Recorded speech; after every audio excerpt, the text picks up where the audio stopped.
Hello friends, आज की class में हम देखेंगे इंटरनेट और उसकी जो टर्मिनोलॉजीज़ हैं, कौन कौन सी इंटरनेट में हमारी टर्मिनोलॉजी यूज़ होती है उसके बारे में। ठीक है, तो टॉपिक को स्टार्ट करते हैं।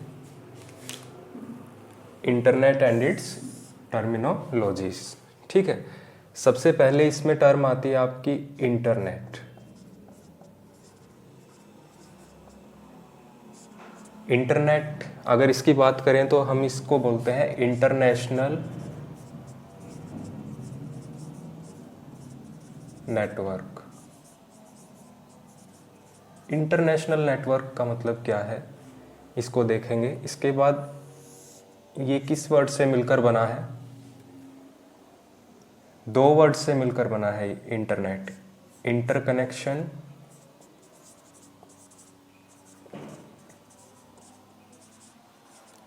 एंड नेटवर्क, और शॉर्ट में इसको हम बोल देते हैं नेट। शॉर्ट में क्या बोलते हैं इसको? शॉर्ट फॉर्म में नेट। ठीक है, तो इंटरनेट क्या है? when two or more computers when two or more computers share information each other, then they create a network। ठीक है, जैसे आपके दो पीसी हैं, अगर ये शेयरिंग ऑफ इंफॉर्मेशन इनके बीच में चल रहा है आपका, तो ये क्या हो जाएगा? ये आपका एक क्या बन जाएगा? आपका एक नेटवर्क। ठीक है, तो ये आपका एक नेटवर्क बन गया। अब नेटवर्क भी कई तरह के हैं। नेटवर्क्स में आपकी डिफरेंट टाइप है। एक है लैन, एक है मैन, और एक है वैन। ठीक है, तो लैन आपकी full form stands for local area network.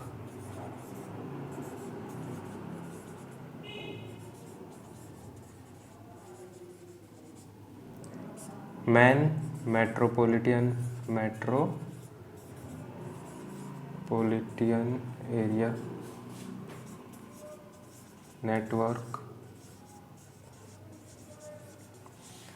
और वैन वाइड एरिया नेटवर्क।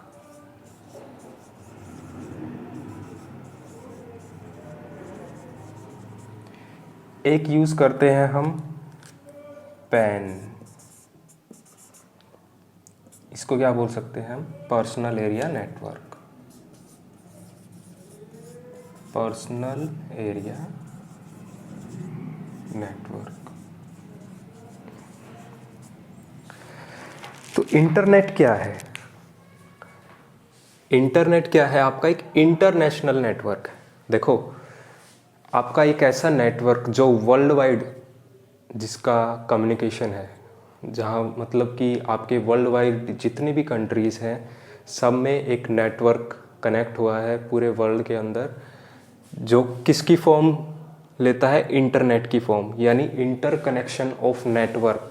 आपका क्या बनता है? वो इंटरनेट। ठीक है, अब इंटरनेट जैसे टर्म क्या दे रही है आपको? International network, interconnection and network. Network क्या है आपके? कुछ भी हो सकता है, लैन, मैन, वैन, पैन। इंटरकनेक्शन एंड नेटवर्क, अगर इंटरनेट की बात करते हैं तो हमारा कौन सा है? वो वैन। ये आपका किसका एग्जाम्पल है? वैन का।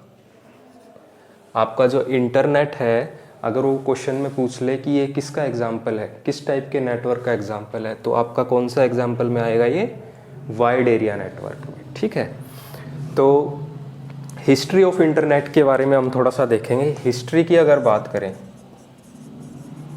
तो 1969 के अंदर सबसे पहले अमेरिका की जो आपकी आर्मी है, वहाँ की जो आर्मी है, उन्होंने अपना एक आर्मी के लिए एक नेटवर्क तैयार किया गया था सबसे पहली बार, जिसका नाम रखा गया था एर्पा नेट। जिसका नाम क्या रखा गया था? एर्पा नेट। और इस एर्पा नेट की फुल फॉर्म क्या है? Advance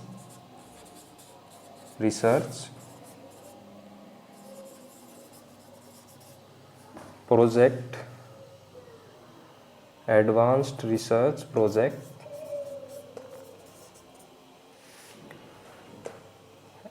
agency network. ठीक है, ये जो एजेंसी थी इसने फर्स्ट नेटवर्क तैयार किया था अपनी आर्मी के लिए, और इसी नेटवर्क का नाम जो है फर्स्ट जो इंट्रोड्यूस हुआ वो क्या हुआ, ARPANET। और बाद में इसी ARPANET से हमारा क्या टर्म इंट्रोड्यूस हुई, इंटरनेट।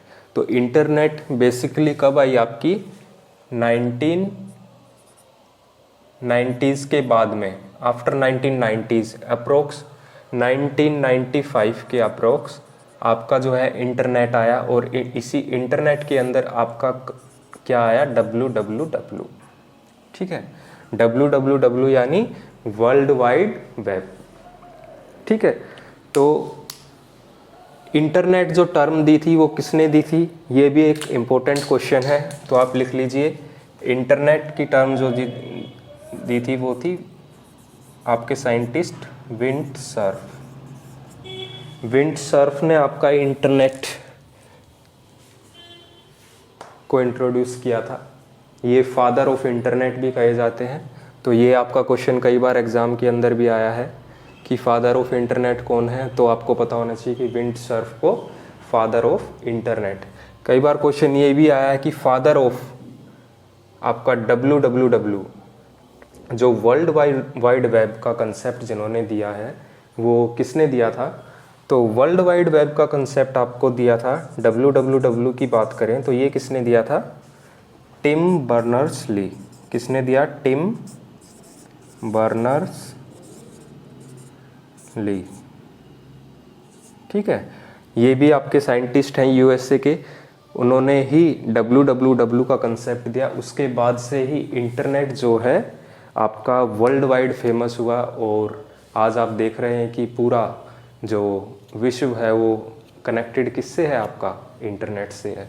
आपकी जितनी भी सर्विसेज आप अवेल कर रहे हो आज के टाइम में वो सारी किसकी मदद से आपकी अवेलेबल हो रही है, इंटरनेट की मदद से। ठीक है, तो इसके अंदर हम देखेंगे कि कौन कौन सी टर्मिनोलॉजी है, आपके प्रोटोकॉल्स क्या होते हैं, आपकी फायरवॉल क्या है, डिफरेंट नेटवर्क्स कौन कौन से हैं, आपका ब्राउज़र कौन सा है, आपके सर्च इंजन क्या होते हैं, URL क्या है, डोमेन क्या है, DNS क्या है। तो ये सारी टर्मिनोलॉजी हैं जो एग्ज़ाम पॉइंट ऑफ व्यू से काफ़ी इम्पोर्टेंट है, वो सारी हम इसके अंदर देखेंगे। ठीक है, इसके बाद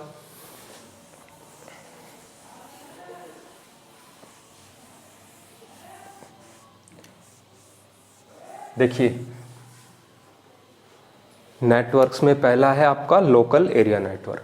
लोकल एरिया नेटवर्क यानी जो एक ऐसा नेटवर्क जो किसी building, with in A building आपका वर्क कर रहा है। जैसे मान लो आपकी स्कूल के अंदर एक कंप्यूटर लैब है, तो कंप्यूटर लैब में आपके सिस्टम सभी क्या है, एक दूसरे से कनेक्टेड है।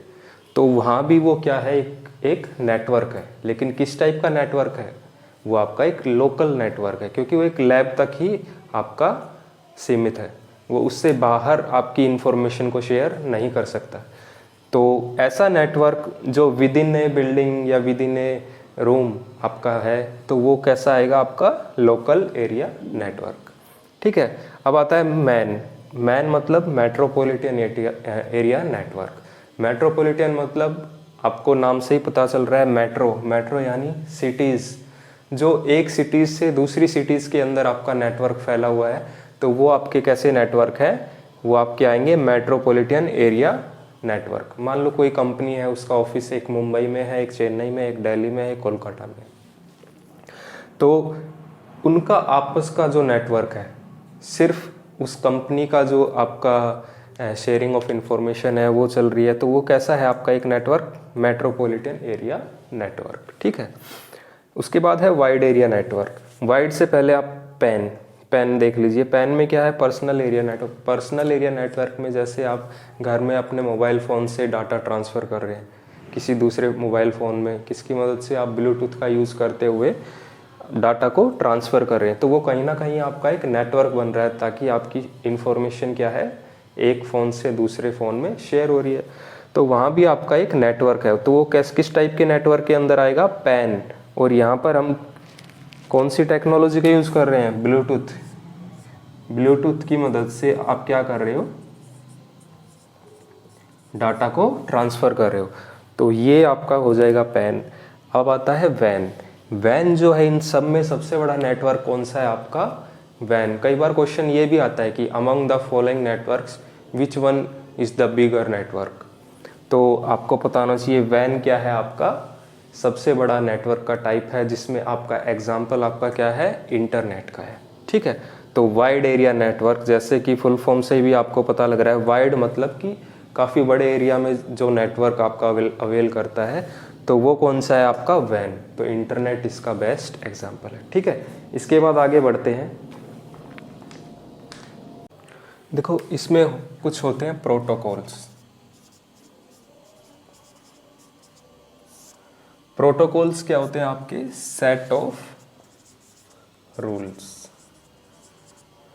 देखो आप अगर इंटरनेट पे कोई भी सर्विसेज आप ले रहे हैं, मान लो आपको मेल ही करना है, मान लो, तो आपको अगर मेल आपकी सेंड करनी है, तो वहाँ पर कुछ रूल्स डिफाइन है कि ये मेल किस तरीके से रिसीवर तक आपकी जाएगी। ठीक है, जैसे मान लो आपको यहाँ से जाना है, जयपुर जाना है, तो आपको पता होना चाहिए कि इस रूट से हम जयपुर जा सकते हैं, इस बस के थ्रू जा सकते हैं, ये बस आपको वहाँ से मिलेगी और वहाँ से आप जयपुर के लिए जा सकते हैं, और कौन सा आपका सबसे छोटा रास्ता है जयपुर के लिए। ठीक है, तो ये सारी चीज़ें डिफाइन। ऐसे ही इंटरनेट पे ट्रैफिक आपका ज़्यादा होता है, तो आपको रूट पता होना चाहिए किस रूट से आपका डाटा जाए, ताकि फास्ट नेक्स्ट जो रिसीवर है उसको फास्टली वो अवेल हो जाए डाटा। तो ये सारे जो प्रोटोकॉल्स हैं वो डिफाइन करते हैं कि आपका डाटा कैसे जाएगा, कैसे डाउनलोड होगा। तो डाउनलोड में आपका कौन सा प्रोटोकॉल यूज़ होगा, अपलोडिंग में आपका कौन सा प्रोटोकॉल यूज़ होगा, डाटा ट्रांसफ़र में कौन सा प्रोटोकॉल आपका यूज़ होगा। तो ये प्रोटोकॉल्स क्या हैं, आपके रूल्स डिफाइन है। ठीक है, तो मेनली 2-3 आपके मेनली प्रोटोकॉल्स यूज़ होते हैं। एक तो होता है TCP IP, एक होता है FTP। ठीक है, और इसके बाद हम पढ़ेंगे HTTP। ठीक है, HTTPS। ठीक है, तो ये अभी टर्म हम इसमें डिस्कस करेंगे। तो सबसे पहले है TCP IP। ठीक है, देखो TCP IP एक बार फुल फॉर्म इसकी देख लेते हैं। TCP मतलब ट्रांसमिशन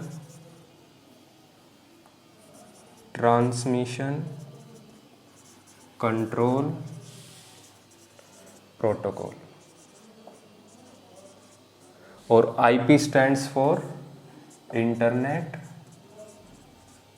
प्रोटोकॉल। ऐसे ही FTP आपकी क्या है, फाइल ट्रांसफर प्रोटोकॉल।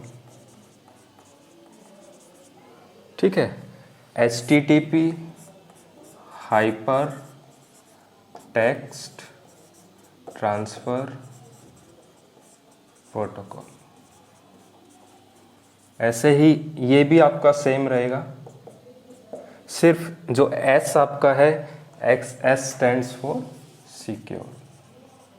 ये इसी का थोड़ा अपग्रेडेड वर्जन, वो डिस्कस करेंगे अभी।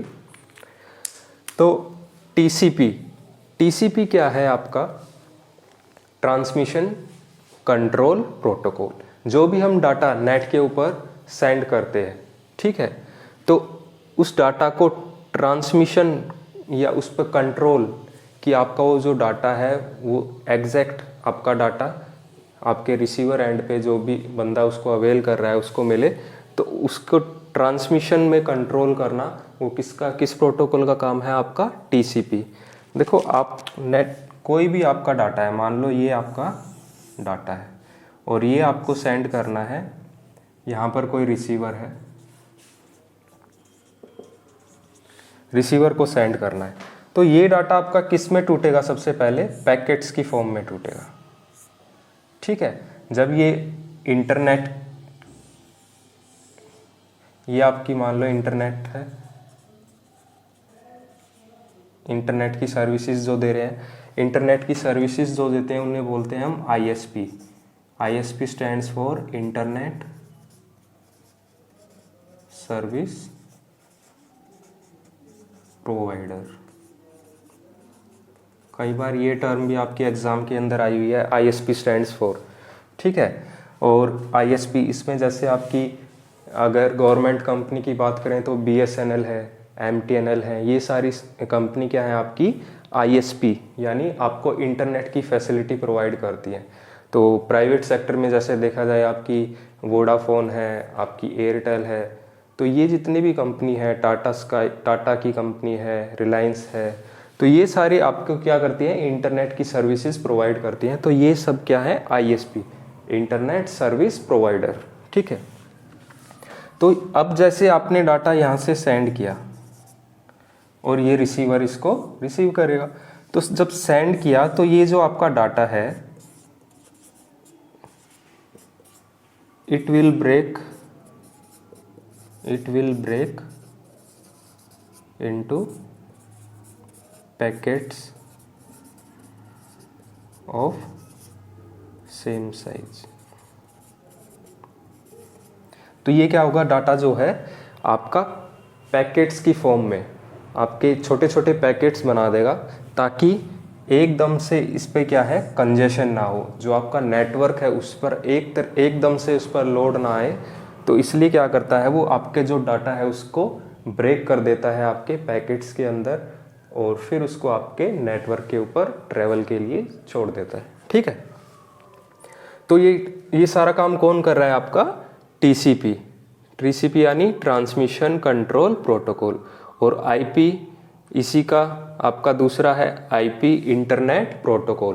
ये पूरे इंटरनेट पे जितने प्रोटोकॉल्स हैं डाटा को ट्रांसमिशन के लिए, वो सारा कौन देख रहा है, आपका इंटरनेट प्रोटोकॉल, ठीक है। एफटीपी यानी फाइल ट्रांसफ़र प्रोटोकॉल। देखो ये हमारी फाइल थी, इधर फाइल को हमने रिसीवर तक पहुंचाया, तो उसके लिए आपका जो ट्रैवलिंग हुई वो किसकी मदद से हुई, आपकी टीसीपी की मदद से। और फाइल जो है, जो फाइल आपकी है, जो आपकी मेन फाइल है, वो फाइल आपकी एज इट इज़ रिसीवर तक पहुंच जाए, उसमें मदद कौन करता है, आपकी फाइल ट्रांसफ़र प्रोटोकॉल, ठीक है। मेनली फाइल ट्रांसफ़र प्रोटोकॉल किसके लिए यूज़ होता है, आपकी फाइल्स को ट्रांसफ़र करने के लिए, ठीक। एचटीटीपी यानी hyper text transfer protocol. Hyper text transfer protocol मतलब आपका जो है ये क्या है, इंटरनेट, मान लो कोई भी इंटरनेट यूज़ करता है, ठीक है। आपके इंटरनेट पे क्या है, आपकी वेबसाइट है, कोई भी एक वेबसाइट है, मान लो आपको मेल ही करनी, तो मेल के लिए भी आपकी पर्टिकुलर क्या है, एक वेबसाइट है, या तो याहू है या जीमेल है, ठीक है। तो पर्टिकुलर कोई भी वेबसाइट है, तो वो क्या है, आपकी HTTP प्रोटोकॉल के साथ लिंक्ड है। किसके साथ लिंक है, HTTP के साथ आपकी लिंक है। जितनी भी आपकी वर्ल्ड वाइड वेबसाइट्स हैं 99% आपकी क्या है, वो इसके साथ लिंक है। इसके साथ लिंक होने का मतलब है आपका जो सारा डाटा जो फैच करके आपको देगा वो किसकी मदद से होगा, HTTP। मान लो ये सर्वर है, याहू का सर्वर आपका अमेरिका में है, आपको मेल करनी है किसी दूसरे पर्सन को, तो क्या करेगा, जैसे ही आपने HTTP के साथ अपना वो उस कंपनी का क्या नाम है एड्रेस टाइप किया, तो वो क्या कर देगा, उसके साथ उसको लिंक अप कर देगा उस वेबसाइट के साथ। आपका याहू, जैसे मान लो याहू है तो याहू के साथ उसको लिंक अप करा देगा। तो HTTP क्या है, ऑल अराउंड द वर्ल्ड जितनी भी आपकी वेबसाइट्स हैं उनको सबको क्या है, आपको उसके साथ सिंपल भाषा में बोल सकते हैं टाई अप करके रखता है, ताकि तुरंत आपको उसका एक्सेस मिल सके, ठीक है। तो HTTP कई बार एग्जाम के अंदर डायरेक्ट क्वेश्चन आता है HTTP। तो HTTP की फुल फॉर्म आपकी ये है, और इसमें एक S करके आपका इस लास्ट में S जो आया है वो क्या करता है, जैसे मैंने बताया कि ये क्या है आपका सिक्योर। जैसे हम कई बार ऑनलाइन ट्रांजैक्शन पेमेंट्स करते हैं, तो आपका कई बार जो आपने एंटीवायरस अपने सिस्टम में डाला है तो वो कई बार बोलता है this site is not secure, ठीक है। इस टाइप से कई बार आपको इन्फॉर्मेशन मिलती है। तो धीरे धीरे इसमें एडवांसमेंट करके जो नई इसमें टेक्नोलॉजी इंट्रोड्यूस की, उसके साथ क्या कर दिया, एक सिक्योर फीचर इसका साइट्स के अंदर कंपनी ने प्रोवाइड करना शुरू कर दिया है। सिक्योर से क्या है, जैसे आप ट्रांजैक्शन करते हैं कोई भी ऑनलाइन पेमेंट किसी भी प्रोडक्ट के लिए या कोई भी सर्विसेज अवेल करने के लिए, तो इस आप देखना कोई भी वेबसाइट उस पर मेनली खासकर जो ट्रांजैक्शन वाली वेबसाइट्स हैं आजकल उसमें HTTPS आपको लास्ट में नज़र आएगा। तो उस S का मतलब है सिक्योर, कि वो साइट आपकी सिक्योर है, आप उस पर पेमेंट कर सकते हैं, ठीक है। अगर बाय चांस पेमेंट फेल्ड हो भी गई तो वो आपकी जो साइट है जो ये सर्विसेज दे रही है वो आपकी इस चीज़ के लिए रेस्पॉन्सिबल होगी, ठीक है। तो ये आपकी इसमें कुछ टर्म्स हैं। इसके बाद दूसरी टर्म्स हम देखते हैं कौन सी हैं।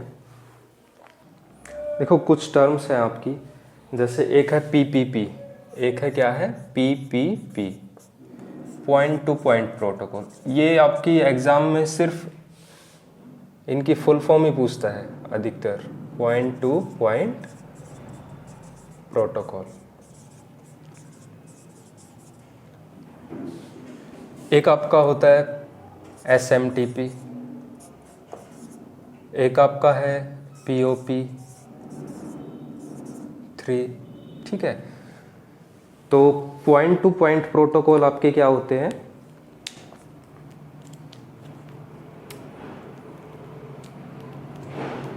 पॉइंट टू पॉइंट प्रोटोकॉल में पॉइंट टू पॉइंट प्रोटोकॉल आपका बोलता है it puts your computer directly on the internet. A modem is required for such connection which transmit the data 9600 bits per second. जैसे आपने देखा होगा कि आप अपने घर में जैसे ब्रॉडबैंड से आपने कनेक्शन लिया हुआ है, तो वो एक तरह से क्या है, वो आपका कैसा नेटवर्क एस्टेब्लिश कर रहा है, पॉइंट टू पॉइंट। कैसा कर रहा है, पॉइंट टू पॉइंट। आपने मॉडेम से फैसिलिटी इंटरनेट की ली हुई है, तो कहीं ना कहीं आपके घर से और आपका जहाँ तक इंटरनेट का एक्सेस है वहाँ से वहाँ तक की उसकी कनेक्टिविटी आपकी पॉइंट टू पॉइंट हो चुकी है। तो पॉइंट टू पॉइंट प्रोटोकॉल उसके अंडर आपका आता है। उसके बाद है SMTP। SMTP क्या है, सिंपल मेल ट्रांसफ़र प्रोटोकॉल। ये प्रोटोकॉल आपका मेनली किसके अंदर होता है, ईमेल्स के अंदर यूज़ होता है। हम ईमेल अपनी जो सेंड करते हैं उसमें सेंडिंग के अंदर हमारा कौन सा प्रोटोकॉल यूज़ होगा, SMTP, और रिसीविंग में आपका प्रोटोकॉल यूज़ होगा POP3। ये कहाँ पर यूज़ होगा, रिसीवर एंड पर। रिसीवर एंड पर आपका जो प्रोटोकॉल जो उस मेल को रिसीव करेगा या डाउनलोड करेगा, तो वहाँ पर कौन सा प्रोटोकॉल यूज़ होगा, POP3। सेंडिंग के लिए SMTP, रिसीविंग के लिए POP3। ये कई बार क्वेश्चन आपका एग्जाम में आया हुआ है ये भी, ठीक है। तो ये क्वेश्चन भी आपका इम्पोर्टेंट है। एक फुल फॉर्म कई बार आती है इसमें, WAP, तो ये भी आपकी इम्पोर्टेंट है। इसकी फुल फॉर्म होगी वायरलेस एक्सेस प्रोटोकॉल। आप वायरलेस के थ्रू, जैसे आप अपने फ़ोन में इंटरनेट चलाते हैं तो वहाँ तो कोई आपकी वायर है नहीं कनेक्टेड, तो वहाँ पर आपके कैसे सिग्नल्स हैं, वायरलेस सिग्नल्स हैं। तो वहाँ पर कौन से प्रोटोकॉल का यूज़ होता है, WAP, यानी वायरलेस एक्सेस प्रोटोकॉल्स, ठीक है। एक होता है VoIP, एक है आपका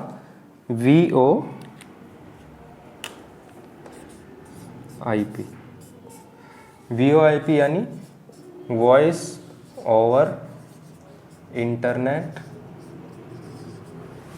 प्रोटोकॉल।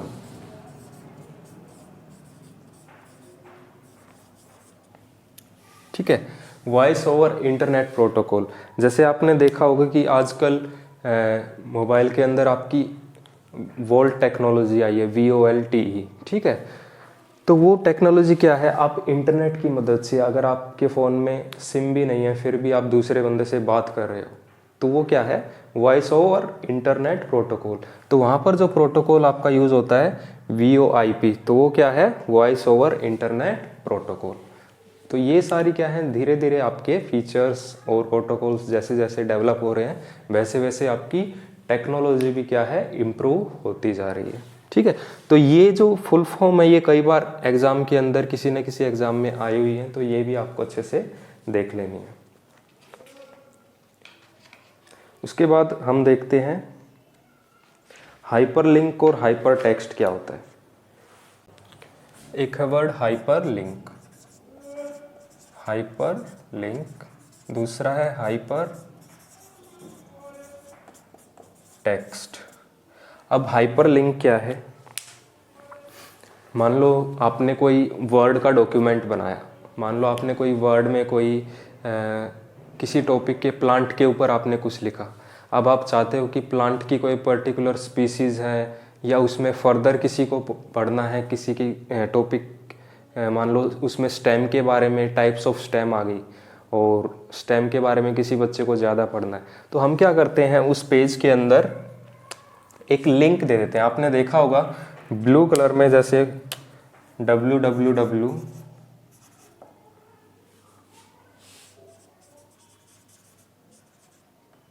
plantstem.com, इस तरीके से आपको एक ब्लू कलर में आपने एक वेबसाइट का नाम दे दिया।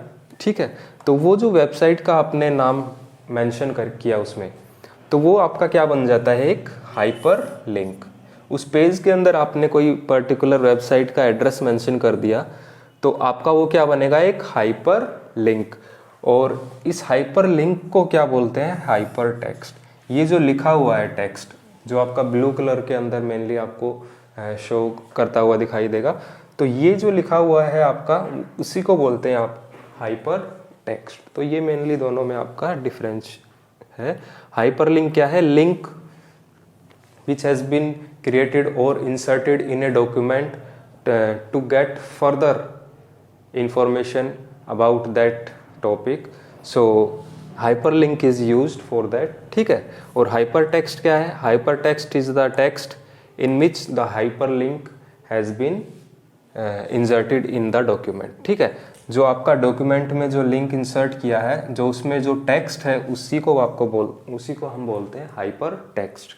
तो ये दोनों में आपका मेनली डिफरेंस है। इसके बाद आपका आएगा इसमें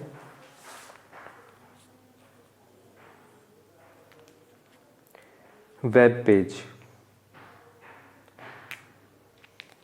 देखो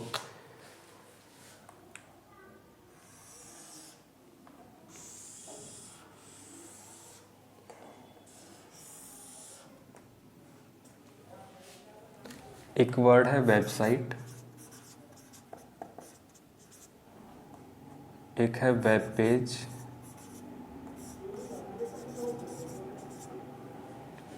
ठीक है, और एक आपका होता है लिंक। तो ये चीज़ें हम देखते हैं अभी क्या है।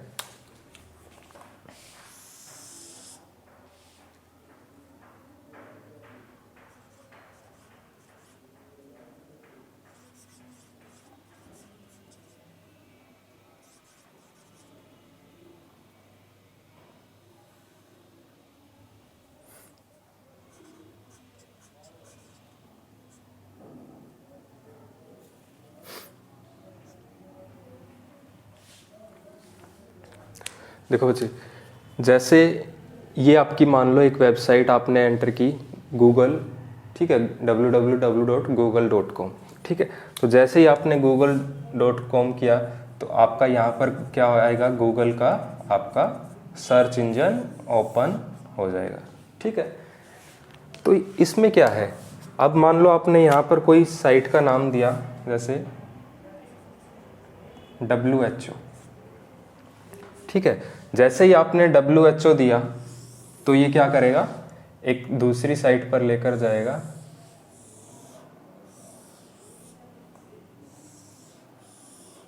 ठीक है, यहाँ पर उसका क्या होगा, एड्रेस होगा उस साइट का,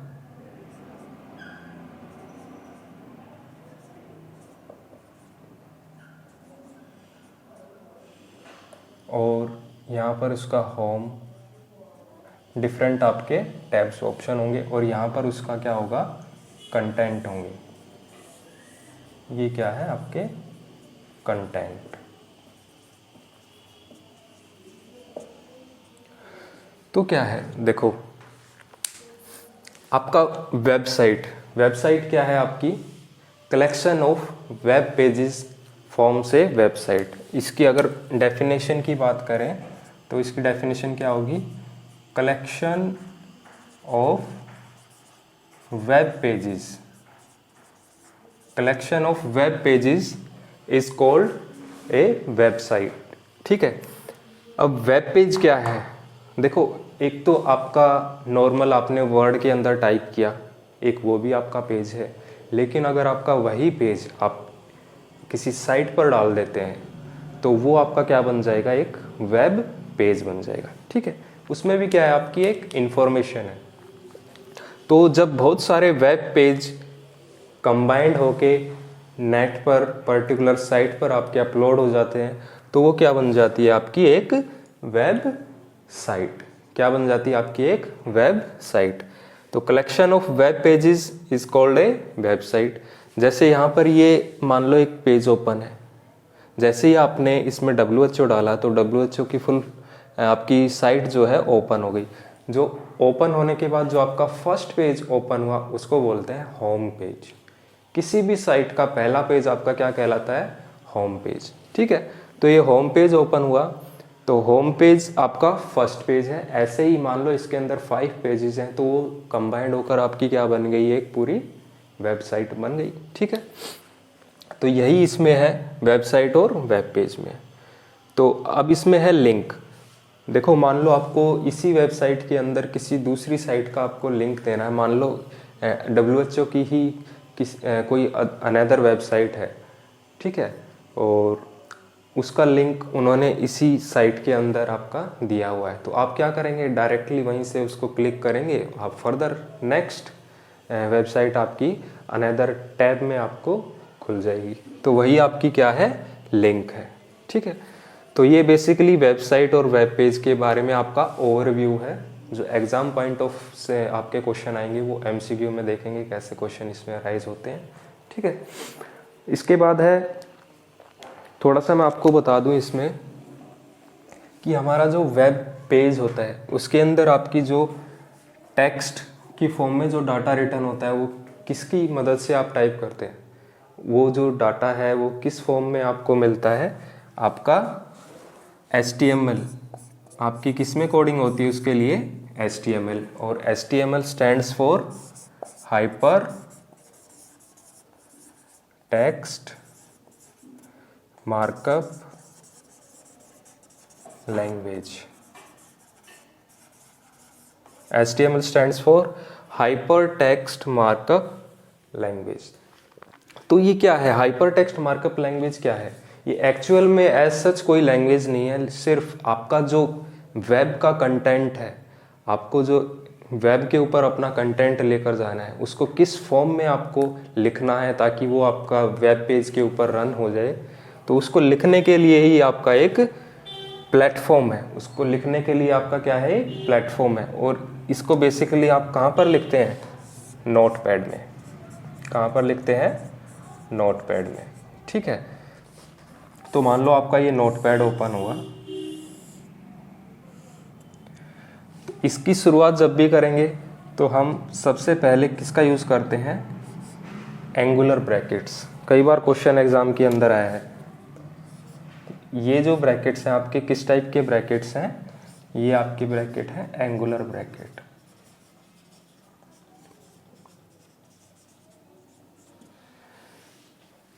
इसमें आपके क्या है, आपकी जो HTML है उसमें आपके क्या है, टैग्स होते हैं। उसमें क्या है, आपके टैग्स हैं।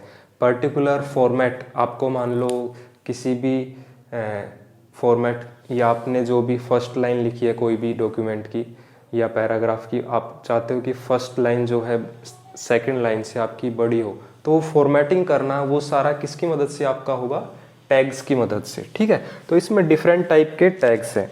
जब इसको शुरुआत करेंगे तो इसमें सबसे पहले आपको क्या लिखना होगा, HTML, HTML, उसके बाद हेड,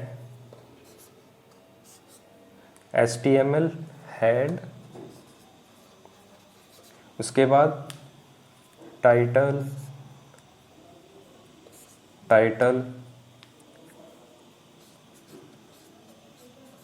इसके बाद बॉडी,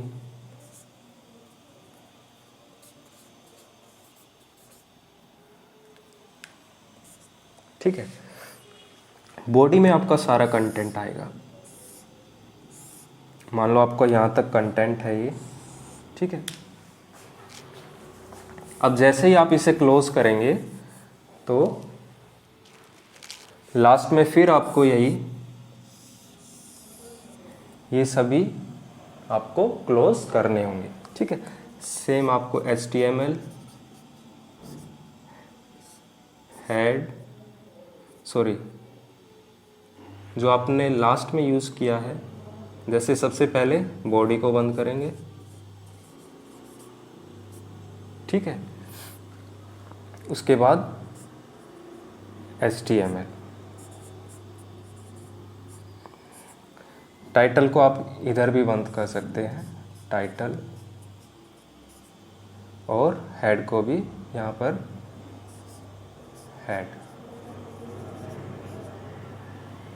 ठीक है। तो इस तरह से आपका एक HTML का पेज होता है। जैसे मान लो आपको कोई भी वेबसाइट का आपको पेज अगर दिखाई दे रहा है तो उसमें स्टार्टिंग जो उसकी होगी HTML ऐसे होगी, बीच में आपका उस वेबसाइट का कंटेंट होगा और लास्ट में इन टैग्स को हम क्लोज करते हैं। तो इस तरह से कोई भी आपकी वेबसाइट जो आपकी HTTP सर्वर पर आपकी अपलोड होती हैं तो वो सारी आपकी इस तरीके से ही फॉर्म होती है, ठीक है। तो ये आपका एक HTML का बेसिक ओवरव्यू है। तो HTML मेनली इसकी एग्ज़ाम में डेफिनेशन ही पूछता है, ज़्यादा इसके बारे में पूछता नहीं है। तो इसमें आगे अब देखेंगे हम वेब पेज के बारे में, हो गया HTTP के बारे में मैंने बता दिया, वेबसाइट भी हो गई है, लिंक मैंने आपको बता दिया। इसके बाद थोड़ा सा देखेंगे हम ब्राउज़र्स के बारे में, ठीक है। ब्राउज़र्स कौन कौन से आपके होते हैं।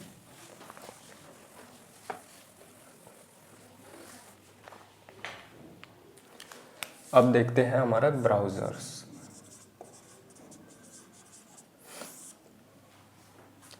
देखो ब्राउज़र्स क्या है, आपकी वेब की सर्विसेज, आपने मान लो आपके पास सिस्टम भी है, आपके पास इंटरनेट भी है, लेकिन इंटरनेट और सिस्टम के बीच में आपको एक ऐसी एप्लीकेशन की रिक्वायर्ड होगी जो आपको इंटरनेट की सर्विसेज आपको प्रोवाइड कर सके, ठीक है।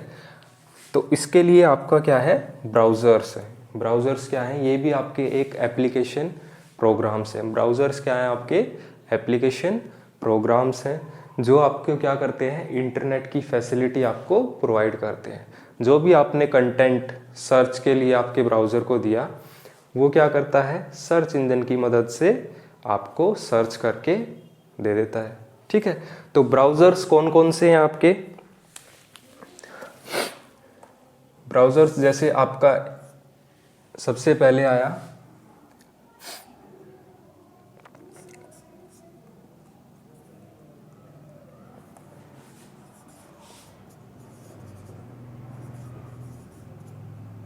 Internet explorer.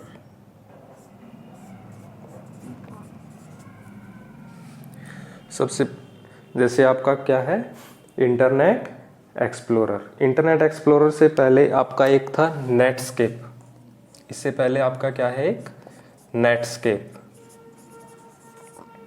नेटस्केप की अगर बात करें, इसका फुल फॉर्म है नेटस्केप नेविगेटर, पूरा नाम है इसका नेटस्केप नेविगेटर,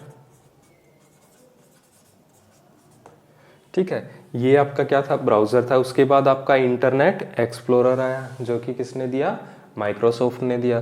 तो फर्स्ट, सेकंड, उसके बाद आपका कौन सा है, जैसे चाइना का कौन सा है आपका, यूसी ब्राउज़र,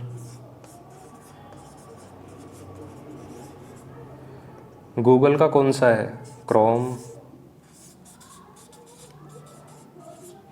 ठीक है, तो ये आपके कुछ जो वाइडली यूज्ड ब्राउज़र हैं वो हैं। ठीक है,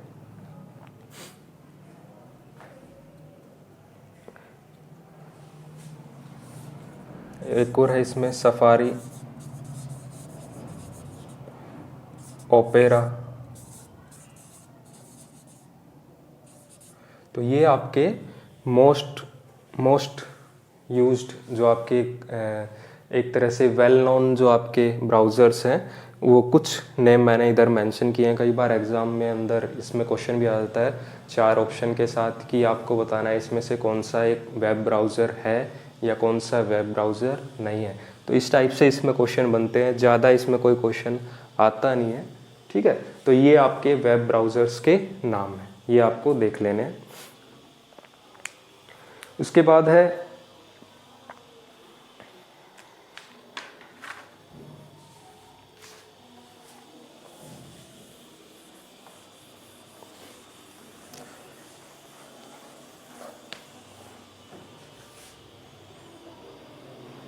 डोमेन नेम।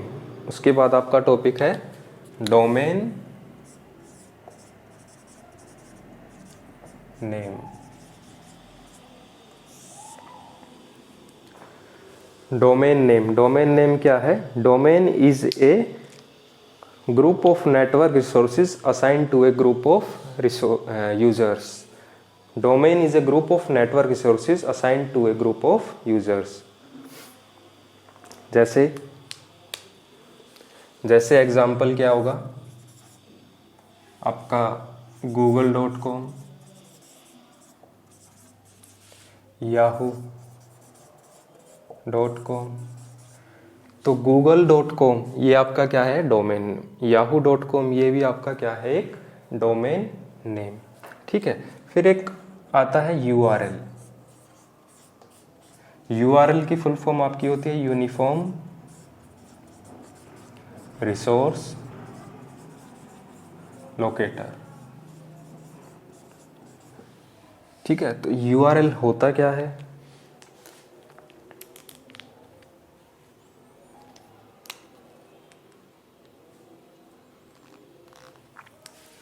देखो, आपने देखा होगा कोई भी आप वेबसाइट ओपन करते हैं तो उसमें आपने देखा होगा ऊपर की तरफ HTTP, फिर इस तरह से मिलेगा आपको।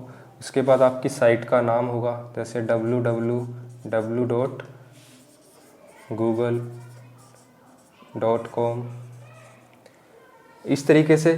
फिर उसके बाद इधर आपका मान लो होम पेज होगा या कॉन्टैक्ट अस होगा।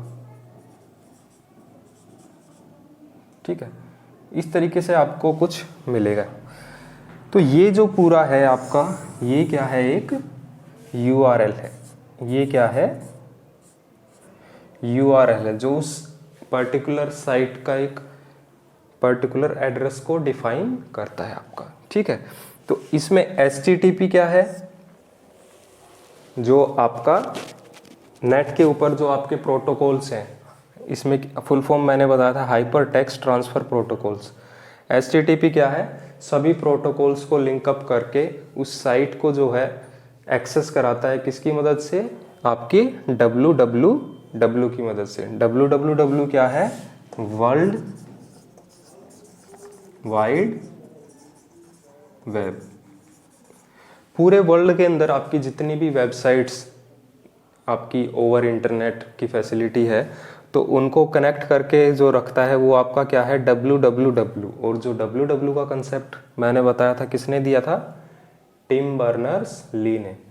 टिम बर्नर्स-ली ने www दिया था, और इंटरनेट किसने दिया था? विंडसर्फ ने।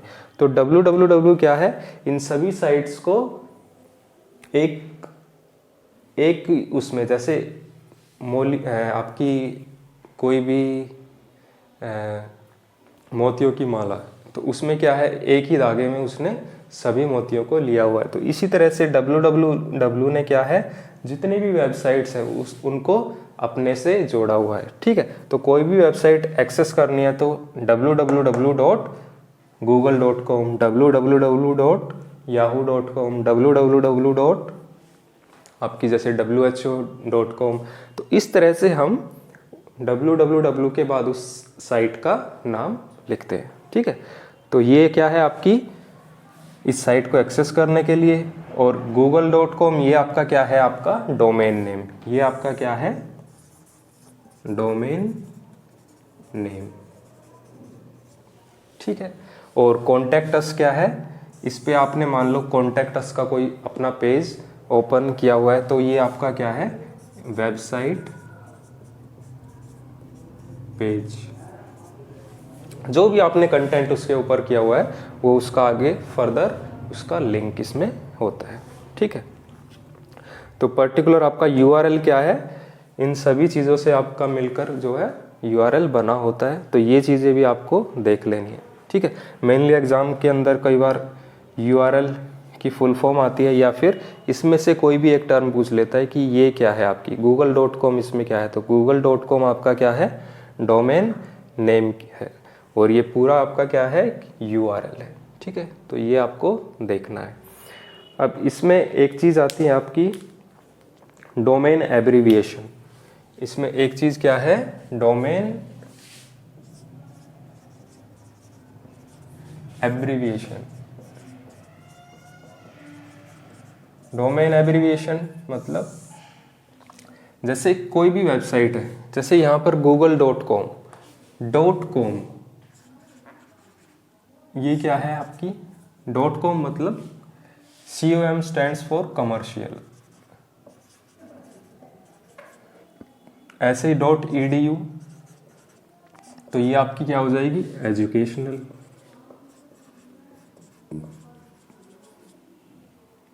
ऐसे ही .org,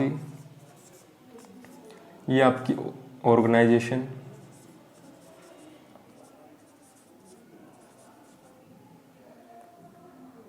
.in, ये आपकी इंस्टीट्यूशनल होगी। फिर आपकी है जैसे कंट्री के लिए कोई स्पेशल है .uk, तो ये आपकी यूनाइटेड किंगडम।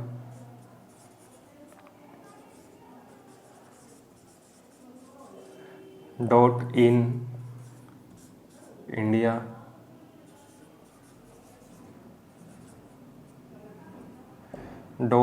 .fr, तो जैसे ये आपकी किसके लिए हो जाएगी, फ्रांस के लिए। तो कहने का मतलब ये है कि आपकी कोई भी फाइल है, जैसे कोई भी आपकी वेबसाइट है, उसका जो डॉट करके जो आपका एक्सटेंशन है वो बता देता है कि ये आपकी किस टाइप की वेबसाइट है। .com यानी कमर्शियल वेबसाइट है। .edu है तो आपको बता देगा कि ये आपकी जो वेबसाइट है ये एजुकेशन से रिलेटेड वेबसाइट है। .org मतलब वो कोई ऑर्गेनाइजेशन है, या तो आपकी एनजीओ हो सकती है या किसी भी टाइप की आपकी नॉन प्रॉफिटेबल ऑर्गेनाइजेशंस हो सकती हैं। INS, ये आपकी कैसी होती है, इंस्टीट्यूशनल्स होती हैं, ठीक है। या इसको आप इन्फो कर लीजिए, INFO, ये इंफॉर्मेशनल आपकी ऑर्गेनाइजेशन होती है। इसमें आगे लिख लीजिए इंफॉर्मेशनल ऑर्गेनाइजेशन, ठीक है। तो उस पर्टिकुलर वेबसाइट के एक्सटेंशन से हम बता सकते हैं कि ये आपकी वेबसाइट किस टाइप के। .in जिस भी वेबसाइट में लिखा हुआ है तो इसका मतलब आप बता सकते हो कि ये जो वेबसाइट है ये इंडियन वेबसाइट है। .fr मतलब ये वेबसाइट आपकी फ्रांस की वेबसाइट है। तो इस तरीके से डोमेन की ये आपकी एब्रीविएशन है। कई बार इनसे भी आपका एग्जाम में क्वेश्चन आ जाता है। .com पूछ लेता है किस टाइप की है, या कोई भी वेबसाइट का नाम लिख के पूछ लेगा ये किस टाइप की है। तो .edu आपकी एजुकेशनल, इस तरीके से आप उसको बता सकते हैं इजीली। एक आपका इसमें आता है आईपी एड्रेस। क्या होता है आईपी एड्रेस, ठीक है। और इसमें जो आपके क्वेश्चंस आते हैं सिंपल ही होता है आईपी एड्रेस। एक होता है IPv4 और एक होता है IPv6। ठीक है। तो IPv4 क्या है? देखो कोई भी हमारी एक वेबसाइट है, एक्चुअल में IP एड्रेस होता क्या है, जैसे मान लो आपकी वेबसाइट है google.com, ठीक है। तो google.com आपकी पर्टिकुलर एक, ये तो एक तरह से आपकी वेल नोन वेबसाइट्स है। मान लो कोई भी ऐसी वेबसाइट है जिसका आपको नाम या तो समझ में नहीं आ रहा, ठीक है। अगर नाम आपके समझ में नहीं आ रहा है वो, या नाम काफ़ी बड़ा है, तो हर उसके लिए आपका क्या होता है, एक IP एड्रेस होता है, ठीक है। जैसे आप एग्जांपल ले सकते हो, आपने देखा होगा कि हमारा कोई भी जैसे स्टूडेंट है या कोई भी पर्सन है, उसका घर का नाम कुछ अलग होता है, और बाहर में जैसे ऑफिस में जहाँ भी वो काम करते हैं वहाँ उसका प्रॉपर डॉक्यूमेंट वाला नेम होता है। तो इसी तरह से यहाँ पर जो हम वेबसाइट सर्च करते हैं वो भी दो तरह से कर सकते हैं, या तो उसके IP एड्रेस के थ्रू सर्च कर सकते हैं, या उस वेबसाइट का नाम डाल के सर्च कर सकते हैं। अगर आप गूगल में सर्च करते हैं तो आप नॉर्मल आप उसका नाम डाल देते हैं, ठीक है। लेकिन अगर आप ऊपर की तरफ जो आपका जहाँ पर आपका URL का ऑप्शन होता है, अगर वहाँ पर आप IP एड्रेस भी डाल देंगे तो वो आपका वो पर्टिकुलर जो वेबसाइट, जिस भी वेबसाइट का वो IP एड्रेस है, वो आपकी वेबसाइट ओपन हो जाएगी। जैसे मान लो ये कोई भी IP एड्रेस है 192.168.1.1, तो ये जो IP एड्रेस है ये कितने बिट का है? 32 बिट का। कितने बिट का है? 32 बिट।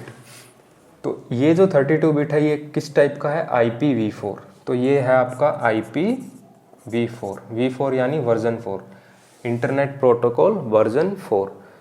और 32 बिट यानी 4 बाइट,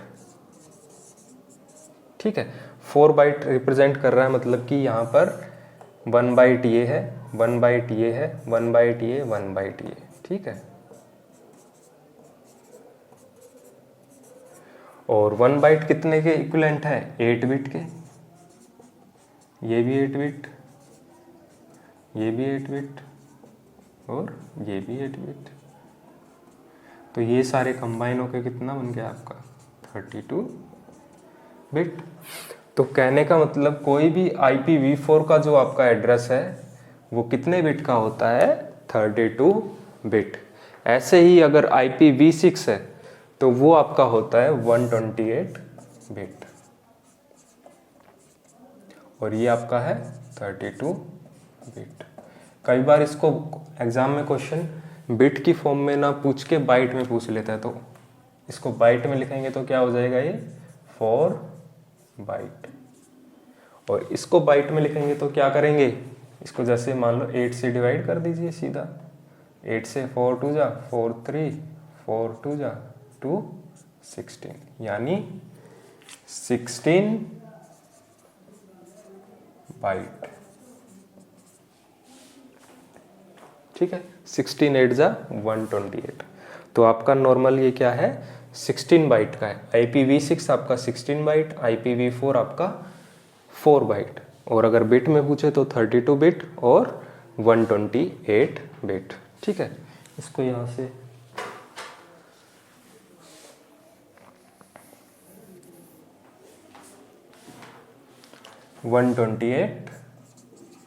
बिट।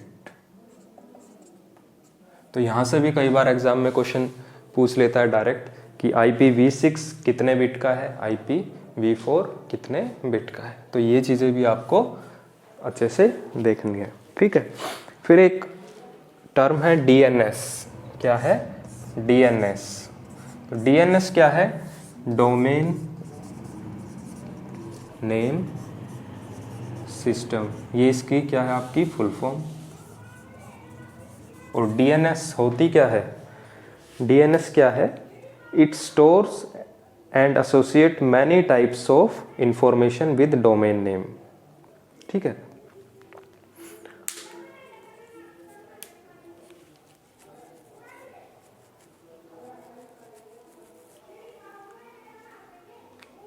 तो ये DNS की सिर्फ आपको मेनली इसकी फुल फॉर्म देख लेनी है। अब आगे इसमें देखते हैं सर्च इंजन, ठीक है। सर्च इंजन के बारे में थोड़ा सा देख लेते हैं। सर्च इंजन क्या होते हैं?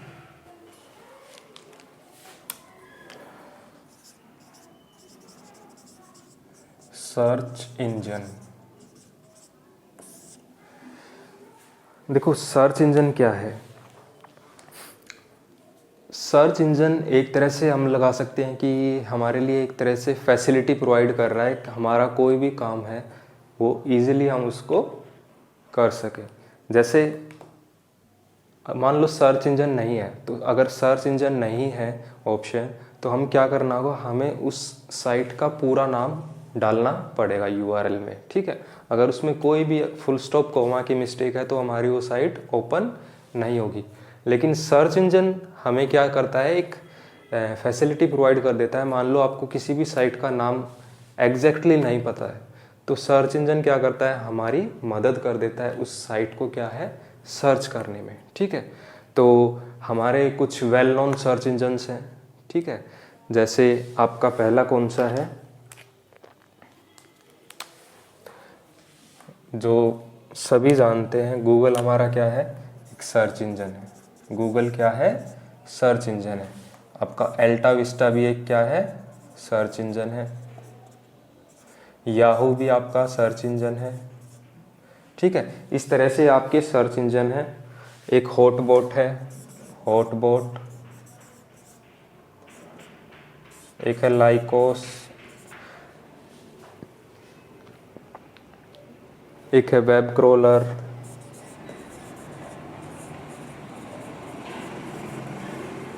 तो ये सारे हमारे क्या हैं, डिफरेंट डिफरेंट सर्च इंजन है। और गूगल मेनली आपका वेल नोन, इसमें जो सभी यूज़ करते हैं, सभी को पता है, तो ये हमारा क्या है, एक सर्च इंजन है, ठीक है। ज़्यादा इसमें बताने की ज़रूरत नहीं है, वीडियो काफ़ी लंबी हो जाएगी वरना, इसलिए मैं टू द पॉइंट आपको टर्म्स एक्सप्लेन कर रहा हूँ, ठीक है। नेक्स्ट देखते हैं services of internet. Services of internet,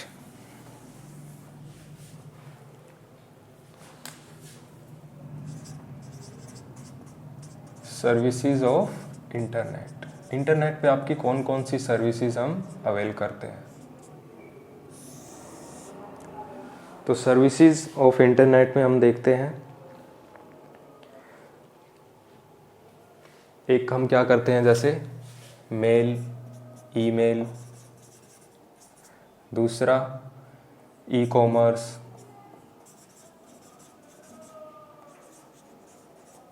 ठीक है, ईमेल, ई कॉमर्स, और चैट। चैट के बाद आपकी e learning, video conferencing, e learning, video conferencing,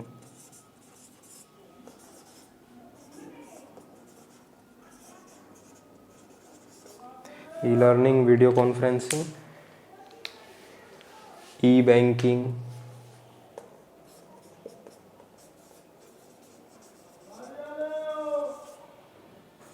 shopping,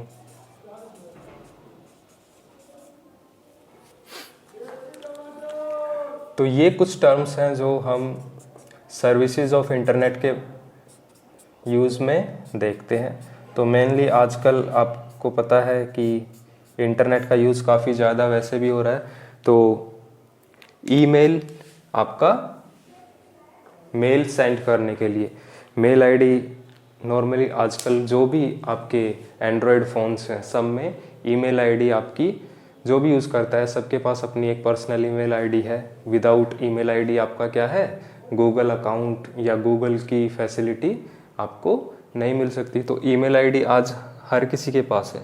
तो सर्विसेज ऑफ इंटरनेट में क्या है, आपकी ईमेल, जो आपकी क्या करती है, sending end receiving of males. दूसरा क्या है, ई कॉमर्स। ई कॉमर्स में आपकी क्या है, जो भी आपकी ऑनलाइन ट्रेडिंग की कंपनीज़ हैं, जैसे फ्लिपकार्ट, अमेजन, आपकी नापतोल, कई तरह की आपकी ऑनलाइन सर्विसेज प्रोवाइड करने वाली कंपनीज़ हैं, तो वो सारी क्या आएंगी, आपकी ई कॉमर्स में आ जाएंगी, ठीक है। ऐसे ही है फिर चैट। चैट, ऑनलाइन चैट में आपका जैसे आपका फेसबुक है, फेसबुक पे आप चैटिंग करते हैं तो वो क्या है आपकी, वो भी आपकी क्या है, सर्विसेज ऑफ इंटरनेट का ही एग्जाम्पल है। ठीक है, ऐसे ही ई लर्निंग, आपके जैसे ऑनलाइन क्लासेस जितनी भी अवेल होती हैं या ऐप्स के थ्रू या आपके ऑनलाइन आपकी मेल आईडी, आपका लॉगिन आईडी और पासवर्ड से क्रिएट जो भी होती है, जहाँ पर आप ऑनलाइन लर्निंग करते हैं या क्लास लेते हैं। आजकल सभी को पता है इन चीज़ों के बारे में, जस्ट मैंने एक सर्विसेज ऑफ इंटरनेट के अंदर इनके एग्जाम्पल दिए हुए हैं, तो ये सब आप देख लेना कौन कौन से एग्जाम्पल हैं। तो ई लर्निंग आपका इसके अंदर आ गया है। फिर है वीडियो कॉन्फ्रेंसिंग। वीडियो कॉन्फ्रेंसिंग में जैसे आपकी ऑफिशियल कॉन्फ्रेंस हुई, तो इस टाइप से जितनी भी वीडियो से रिलेटेड जितनी भी आपकी उसके साथ चैटिंग हुई या वीडियो कॉन्फ्रेंसिंग में आपकी मीटिंग्स हैं, तो वो सारी आपकी किस में आ गई, सर्विसेज ऑफ इंटरनेट में। विदाउट इंटरनेट आपकी कोई भी इसमें चीज़ पॉसिबल नहीं है। ठीक है, ऐसे ही ई बैंकिंग, आपका ऑनलाइन ट्रांजैक्शंस जितना भी है वो सारा आपका किस में आ गया, ई बैंकिंग के अंदर। ऐसे ही शॉपिंग, आप शॉपिंग करते हैं किसी भी साइट से, तो वो आपका क्या है, वो भी आपका with the use of internet आप उस सर्विस को अवेल कर रहे हैं। तो ये सारी सर्विसेज जो हैं आपकी, ये अंडर सर्विसेज ऑफ इंटरनेट आपकी आती है। ठीक है, फिर इसमें लास्ट में एक है आपके, जैसे इसमें आप लिख सकते हैं ई रिजर्वेशन। ई रिजर्वेशन, ई रिजर्वेशन, और एक और लिख सकते हैं आप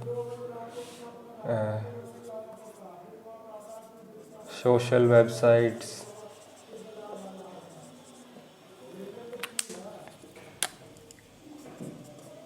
ई रिजर्वेशन में आप जैसे इंडियन रेलवे से आप टिकट बुकिंग करते हैं IRCTC के थ्रू, तो आप वो सारा क्या है, वो भी आपकी एक ऑनलाइन प्लेटफॉर्म प्रोवाइड किया हुआ है टिकट बुकिंग के लिए। तो ये सारा क्या है, विदाउट इंटरनेट पॉसिबल नहीं है। तो ये सारी आपकी सर्विसेज जो हैं ये किसकी मदद से हैं, इंटरनेट की मदद से। अगला है सोशल वेबसाइट्स। सोशल वेबसाइट्स में आपकी कौन कौन सी हैं, जैसे फेसबुक हुई, आपकी ट्विटर हुई, यूट्यूब हुआ। तो ये सारी सर्विसेज जो हैं ये क्या है, पब्लिक के लिए।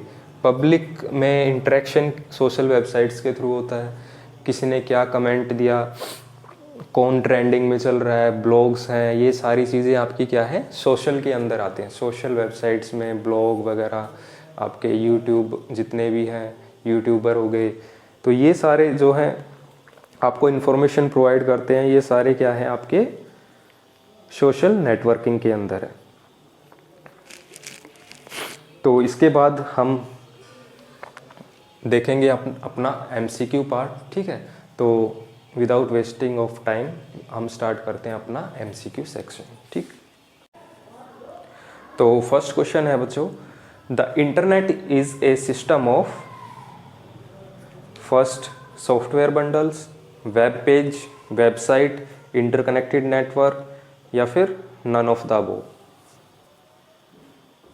तो इसमें आपका आंसर रहेगा इंटरकनेक्टेड नेटवर्क। मैंने स्टार्टिंग में बताया था इंटरनेट वर्ड जो है उसमें क्या है आपकी, कौन कौन सी टर्म है, इंटर और नेटवर्क। तो इंटरकनेक्शन ऑफ नेटवर्क्स यानी इंटरकनेक्टेड नेटवर्क, यानी फोर्थ आपका right answer.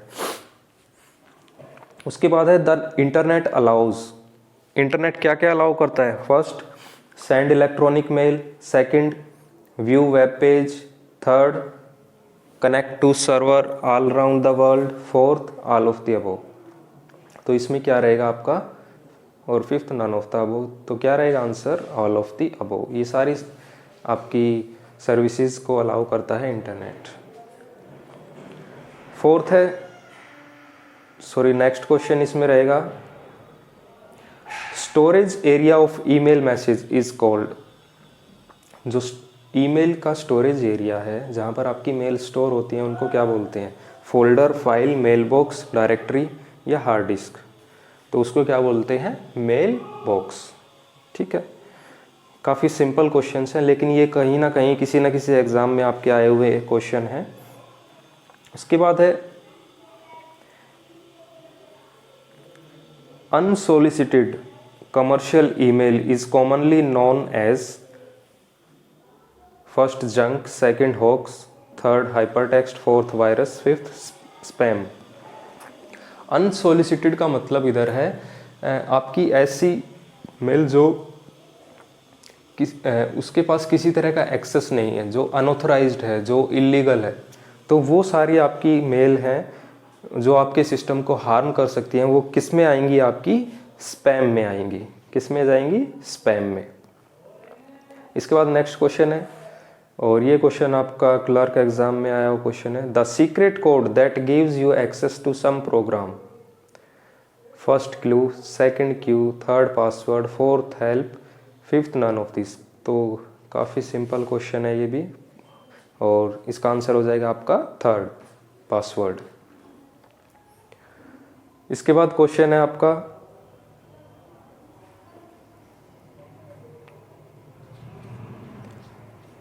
HTML stands for High Transfer Machine Language, High Transmission Markup Language, Hypertext Markup Language, Hyper Transfer Markup Language, Hypermedia Transmission Machine Language। तो इसका answer क्या हो जाएगा? आपका Hypertext Markup Language, third is the right answer. उसके बाद है the standard protocol of the internet. तो स्टैंडर्ड प्रोटोकॉल इंटरनेट का कौन सा है? Option TCP/IP, second Java, third HTML, fourth flash, fifth none of this. तो आप देख रहे हैं इसमें से सिर्फ एक ही प्रोटोकॉल है, और वो कौन सा है? आपका TCP/IP। तो TCP/IP ही आपका कौन सा है? स्टैंडर्ड प्रोटोकॉल होता है। इसके बाद next question,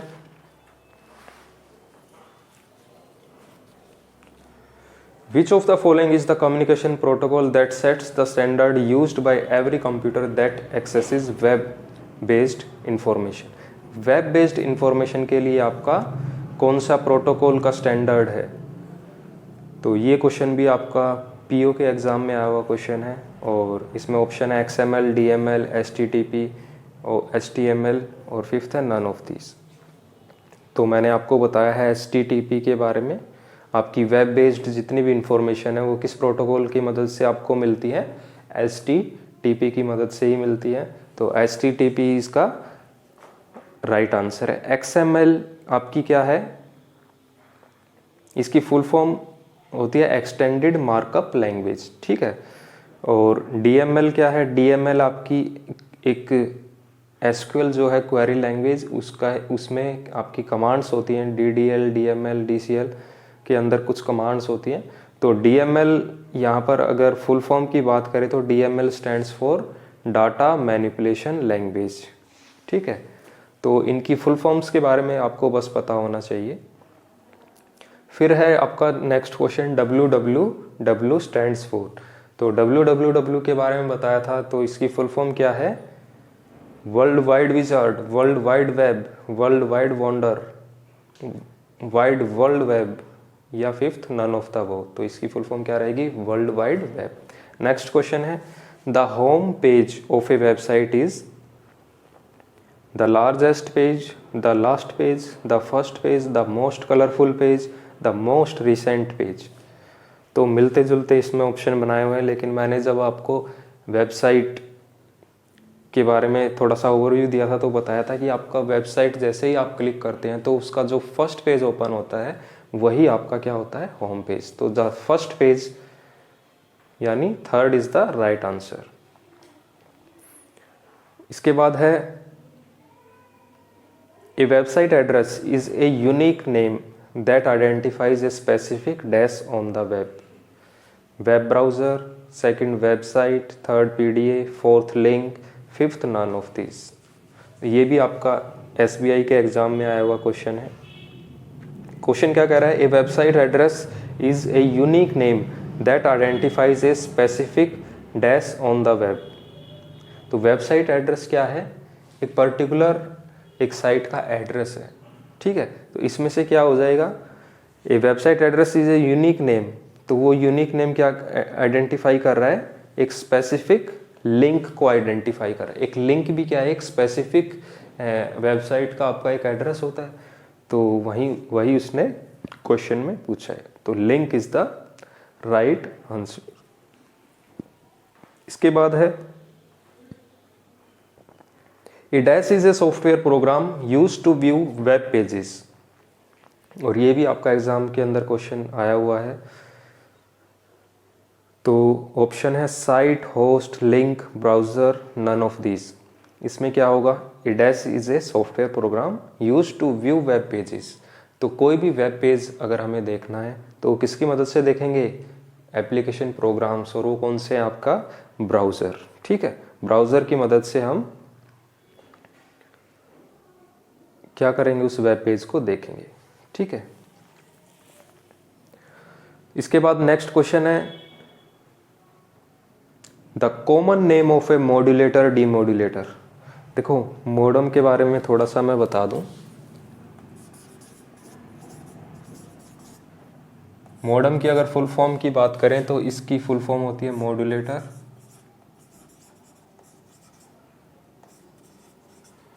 demodulator.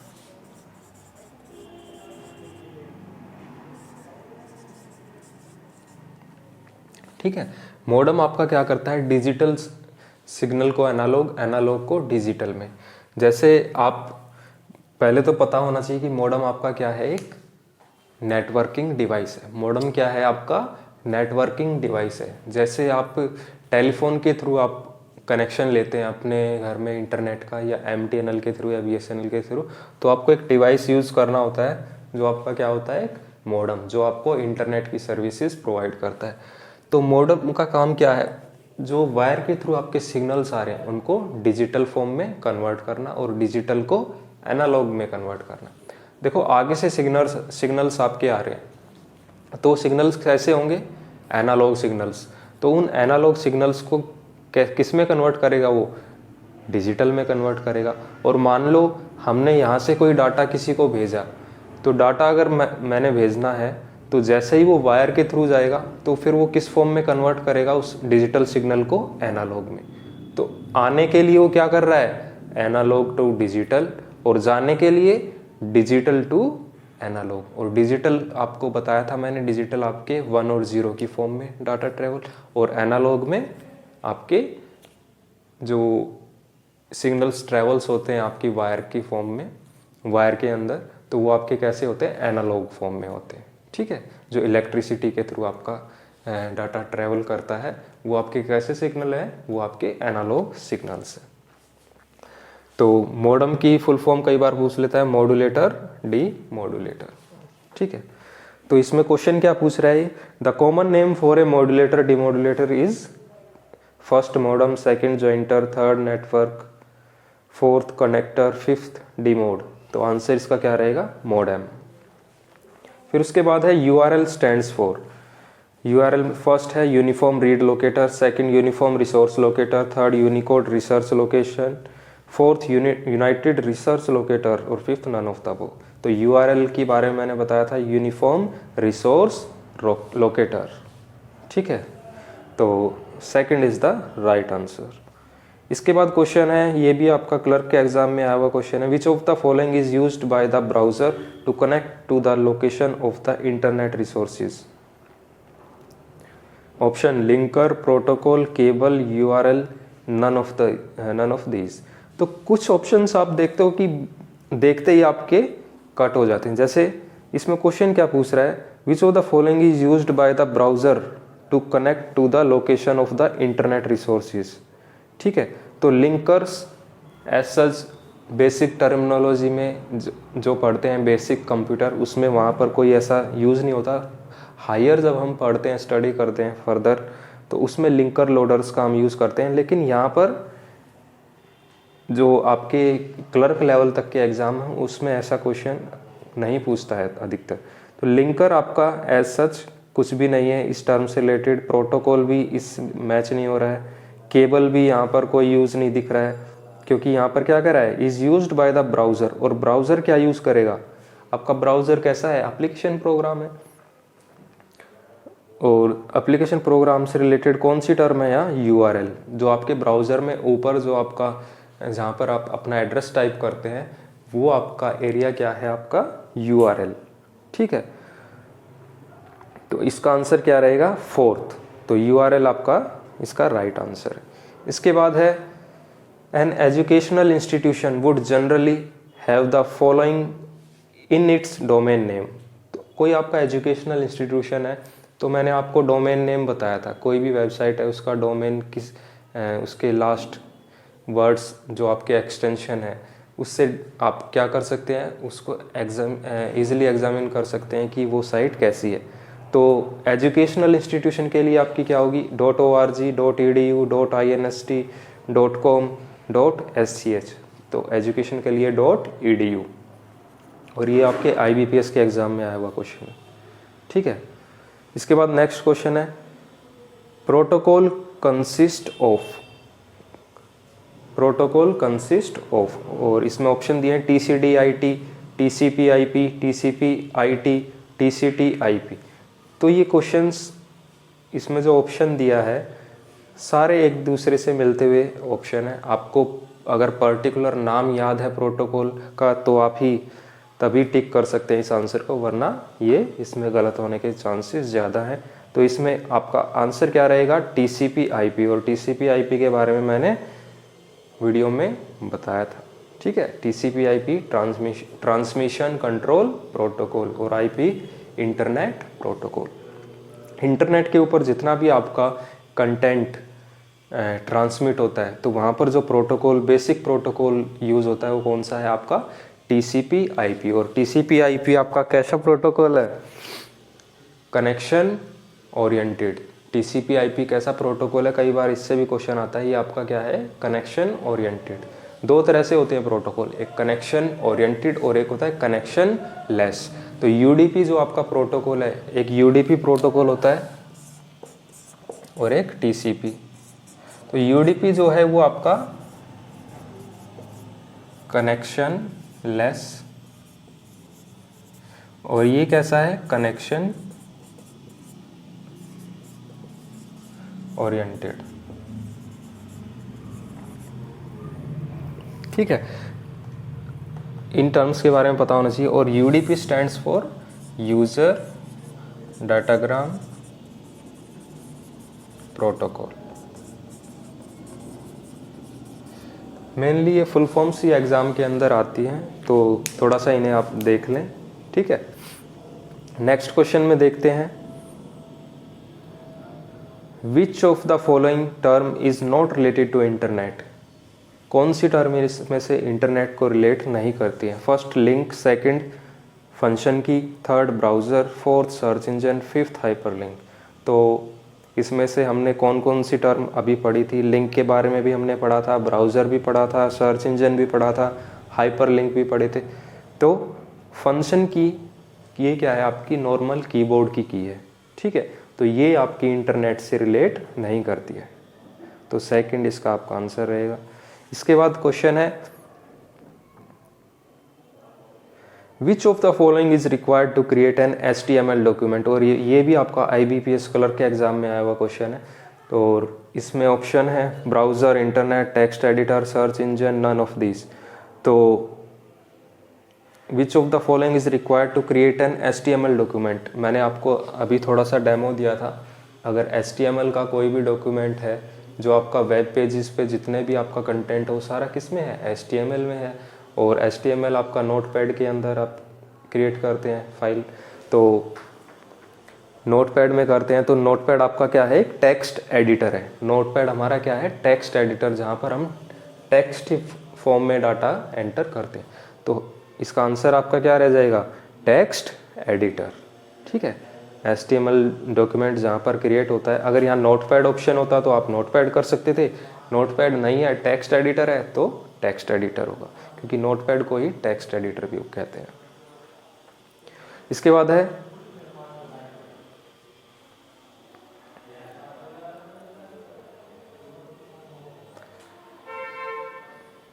What is included in email address. First domain name followed by user name, second user name followed by domain name, third user name followed by postal address, fourth user name followed by street address, fifth none of the above. तो देखो कोई भी मान लो web आपकी email है, जैसे मैंने लिखा rohit123@gmail.com, ठीक है।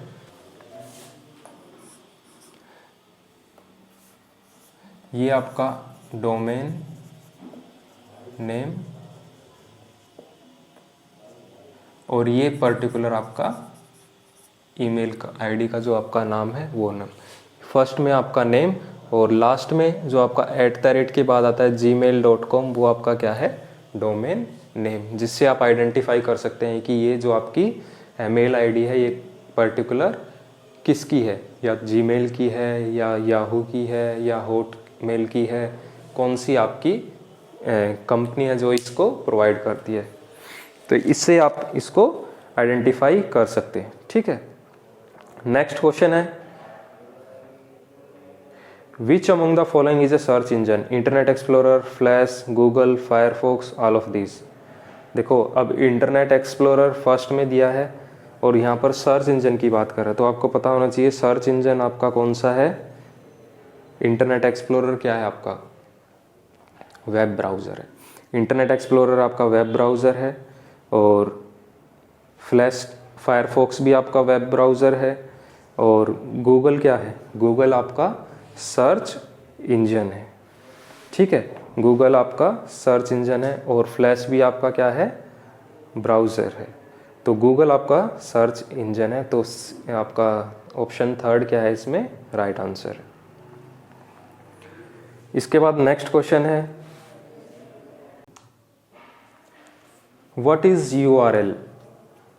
What is URL? A computer software program, a type of programming object. Third, the address of document or page on the World Wide Web.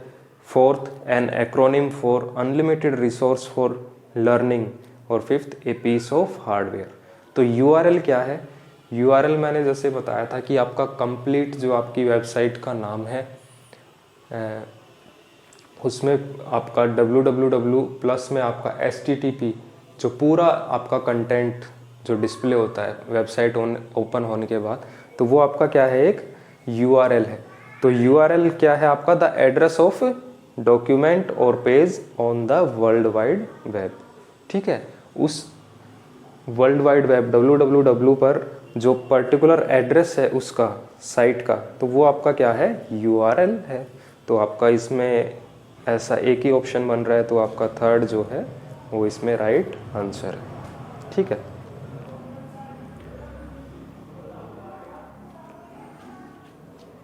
तो 2-3 क्वेश्चन और कर लेते हैं इसमें।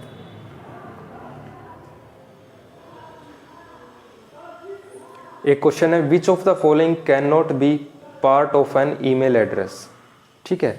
इसमें फर्स्ट है पीरियड, सेकंड एट साइन, आपका जो @ साइन बोलते हैं, थर्ड है space, fourth underscore, fifth none of this. तो आपकी जो ईमेल का जो एड्रेस होता है उसमें आपने देखा होगा कि कहीं भी स्पेस नहीं होता है, और आपकी जो मेनली आपकी ईमेल आईडीज़ होती हैं वो क्या होती हैं, आपके स्मॉल लेटर्स में ही लिखी होती हैं। कहीं भी जो आप क्रिएट करते हैं या किसी को भी देते हैं लॉगिन करने के लिए, आपकी मेनली स्मॉल लेटर्स में लेता है। लेकिन इसके अंदर आपका फुल स्टॉप भी आ सकता है, @ भी आ सकता है, अंडरस्कोर भी आ सकता है और स्पेस नहीं आएगा, ठीक है। तो स्पेस नहीं आएगा तो इसमें क्या पूछा है, can not be a part of internet, can not be a part of email address, तो आपका स्पेस इसमें राइट आंसर हो जाएगा, ठीक है।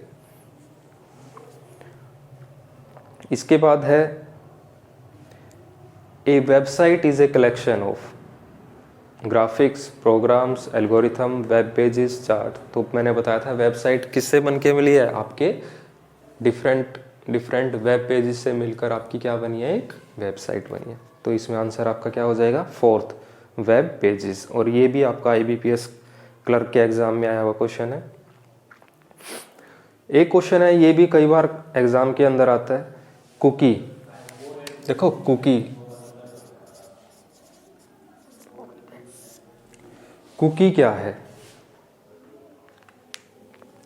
देखो, आपने नेट के ऊपर कई बार आप इंफॉर्मेशन अलग अलग साइट्स के बारे में कुछ सर्च करते हैं, या बेस्ट एग्जांपल लें, मान लो आपने फ्लिपकार्ट के ऊपर कोई भी प्रोडक्ट सर्च किया, ठीक है, आपने कोई भी एक प्रोडक्ट किचन से रिलेटेड कोई भी एक आपने प्रोडक्ट सर्च किया, तो आपने मान लो कुछ टाइम बाद फिर दोबारा से फ्लिपकार्ट पे गए और कुछ सर्च करने लगे प्रोडक्ट, तो वो आपको जो आपने लास्ट सर्च किया था उससे रिलेटेड कुछ ना कुछ आपके प्रोडक्ट्स आपको डिस्प्ले करा देगा।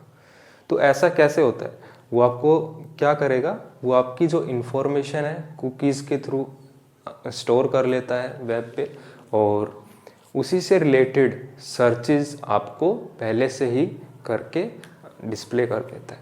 तो कुकी क्या है? आपका एक छोटा सा प्रोग्राम है जो स्टोर करके रखता है यूज़र की information related to web search. जो वो वेब पे सर्च कर रहा है, अपना कंटेंट या इंफॉर्मेशन जो भी वो देखना चाह रहा है, उससे रिलेटेड इंफॉर्मेशन वो क्या करता है, स्टोर करके रखता है, ताकि नेक्स्ट टाइम जब भी वो उस टाइप का कोई भी सर्च करे तो उससे रिलेटेड कंटेंट उसको तुरंत अवेलेबल हो जाए। तो आपका क्या है इसमें ऑप्शन? कुकी।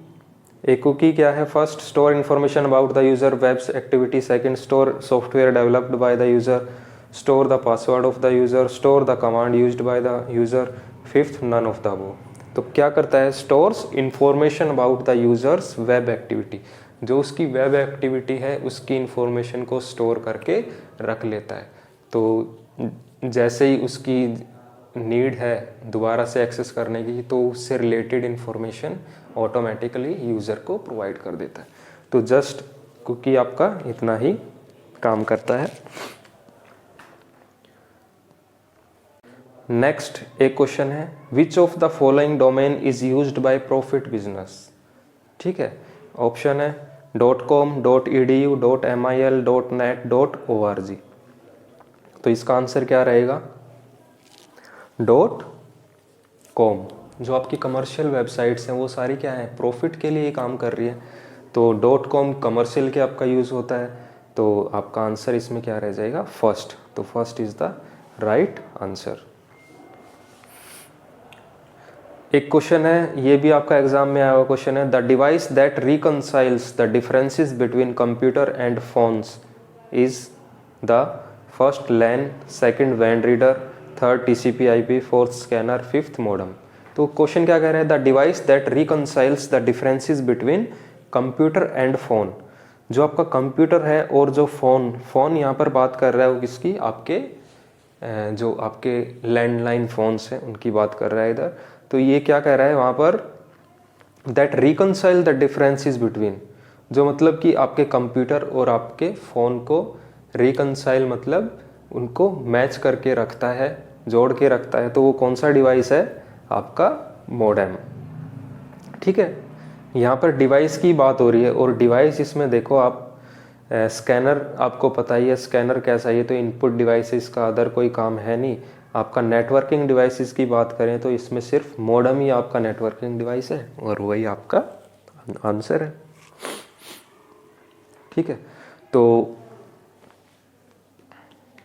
एक क्वेश्चन HTML से रिलेटेड मैं करा देता हूँ। इसमें HTML के अंदर कुछ टैग्स यूज होते हैं, उसमें से एक टैग है बी टैग, यानी कोई भी लेटर है, कोई भी वर्ड है, उसको आपको बोल्ड में टाइप करना है। ठीक है, उसको कैपिटल में करके उसको हाईलाइट करना है, तो आपको एंगुलर ब्रैकेट्स के अंदर बी टैग का यूज़ करना होगा। ठीक है, तो एक क्वेश्चन है, in HTML B and /b tag display enclose text in option black colour, background, third bold, fourth bright. तो आंसर क्या आ जाएगा आपको? बोल्ड। बी क्या करेगा? उसको बोल्ड कर देगा।